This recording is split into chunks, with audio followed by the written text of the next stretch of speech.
a lot of artists and actors in particular are treating their careers as hobbies without even knowing it. I was doing a free consultation with someone, and we were talking, going over our overview questions, and we were talking about their career. And this person was interested in doing like intimacy work, and they also wanted to do some activism work, and they also were interested in becoming a doula, and they were pursuing a creative career. And basically the vibe I got was seeing what struck. Whatever Sure. hits first was the general vibe. And I made the comment, it sounds like you have a hobby, not a career. Yep. And I didn't even mean it offensively, and they were very offended. Everybody has different levels of commitment. Do not be surprised at the results you get. Right. It costs something different for everybody. What is even a career? What makes a career in your mind, Joshua?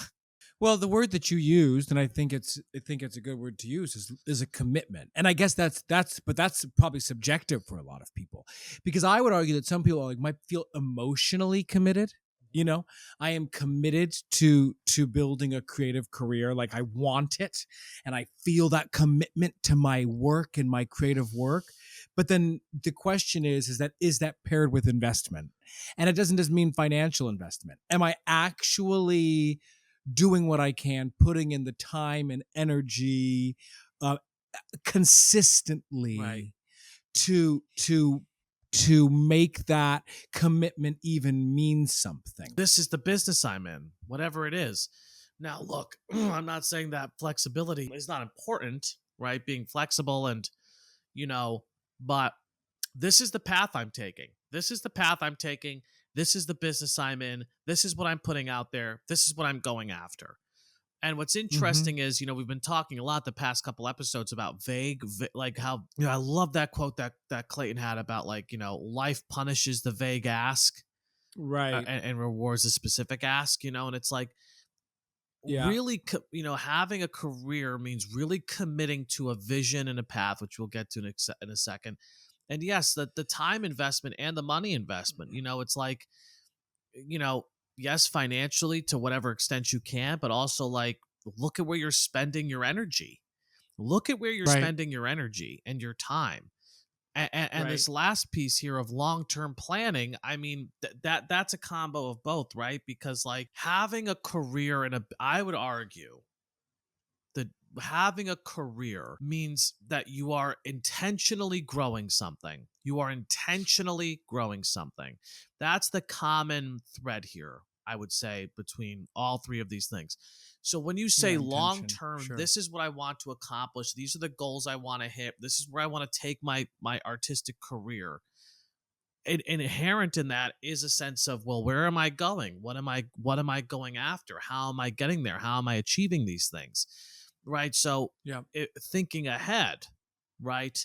Because look, I guess one could argue the other way to frame this is that there's a lot of people who think that they're art that maybe that are artists, but they are artists, who's to say just because you have a hobby doesn't mean you're not an artist.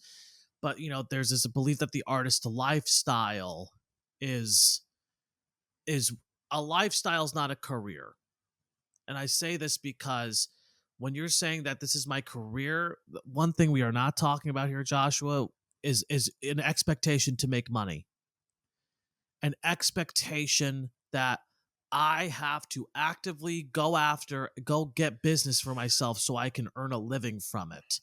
There's Sure. a lot of people who are self-identified artists who are whatever, being just floating around doing things here and there, who maybe live very artistic lifestyles, but they don't have careers because they are not asking the question, how am I going to make a living and how am I going to grow this to something where I can make a living from it? You know what I mean? Yeah, I do. I do. And I think, just to say a big question, a side question that we won't necessarily tackle in this episode, but sort of obviously speak to in general, is how viable is and possible is that in today's day and age.